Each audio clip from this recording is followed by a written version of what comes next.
Hi everyone, it's Ardyth, and I'm excited to be here with a sneak peek at one of the new products that will be released tomorrow at Ellen Hudson. It's the Rainbow Slider die set, and it adds a really fun interactive feature to your card. I'm going to show you how it works and give you some tips and tricks along the way. There are 3 separate dies and they each have a job to do. This first one creates a window on your card front. This little notch needs to be right at the edge of the panel, so I lined it up and taped it down so it wouldn't move. The other 2 dies just need to be cut out from another piece of cardstock. Here are the cut pieces. The card front now has a window and a notch in it. Julie was so smart, she didn't waste any space, and she used the space in that window area to give us a shooting star and cloud dies that can be used on the card. The next piece is the largest, and it has a little arrow cut out of it. This is the slider piece, and it will be the base of the rainbow. Finally, there's the rainbow piece. It's split into 5 strips and it has score lines on the top and bottom where the rainbow will be attached to the rest of the card. There's a notch on one end that will line up with the notch on the card front. I started with the rainbow piece. Before coloring the strips, I decided to use this little star cluster stamp from last month's Over It set to add some interest.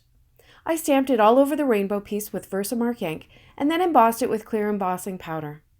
Because I was moving the stamp around, it was quicker to use an acrylic block than a MISTI. This resist technique will leave the stars white on the colored rainbow. I've been keeping my embossing powders in these little spice jars, but I think I prefer the method of a flat plastic container and will likely move back to that when I get a chance.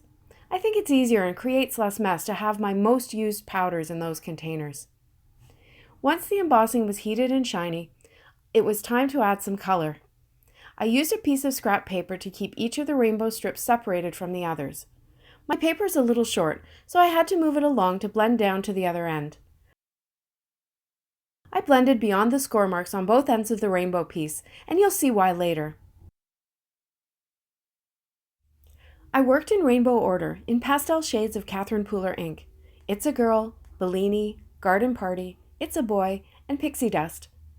Now you can see the embossed stars appearing on the rainbow. Once the ends are folded on the score lines, you can see how the rainbow will form.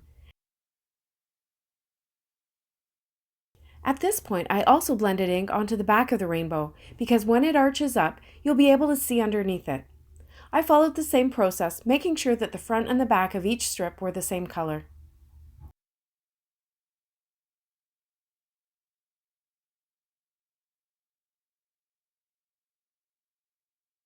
Next, I created a sky on my card front panel with the window.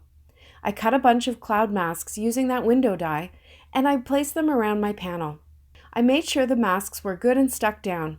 These clouds have lots of round edges that could lift up while I was ink blending, and I certainly didn't want that. I started by blending Fiesta Blue ink around the edges of the panel. I wanted the blue to start fading toward the center, so I used uneven pressure on my ink blender, pushing down harder on the outside edge. I wanted my sky to be bright, and this combination of blue Catherine Pooler inks is my favorite. By adding a touch of something borrowed around the very edges, the sky becomes very rich and vibrant. I peeled off the cloud masks and voila! A perfect summer sky. I did the same to the slider piece. It's going to be visible under the rainbow, so it's important that it's also part of the sky.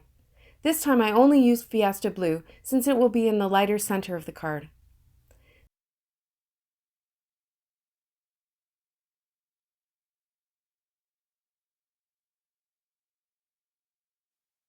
Then, I also needed to blend a bit of blue onto the card base. Parts of it will be visible when the slider moves, and I didn't want it showing bright white. I kept it very light again, only Fiesta Blue. And now it's time to assemble. Starting with the rainbow piece, put adhesive on the back of the bottom end, below the score line. You can use double-sided tape, but I find regular glue runner seems to work fine. This needs to be attached at the bottom of the slider piece. I centered it using the grid lines of my work surface, and at this point the top is not attached to anything.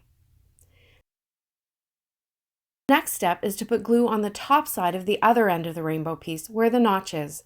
This area is going to be attached to the card front, and it will stay in place while the bottom end moves. I flipped it over to line up the 2 notches. I made sure the rainbow was centered in the window and I pressed to make sure it was stuck down. I turned it back over just to give you a quick demo of how it will work, and then I laid it back down again with the back side up. I used some foam tape on the back of the panel to create a channel for the slider to make sure that it would be able to move freely. I used quite a bit of tape because I like my card fronts to feel solid and well supported. And it's just as well that I did, because that was when I realized I should have already stamped my sentiment. This Pure Magic set is full of sentiments that are perfect for this month's release. They're fun and whimsical and, as usual, a little bit punny. I used my Misty and some VersaFine Clair ink in Nocturne to position and stamp the sentiment.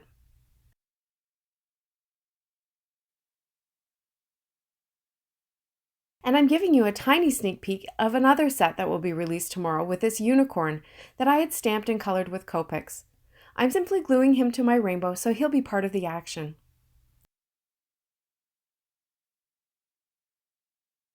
I used Julie's method of peeling the release paper from the foam tape only part way to allow for positioning.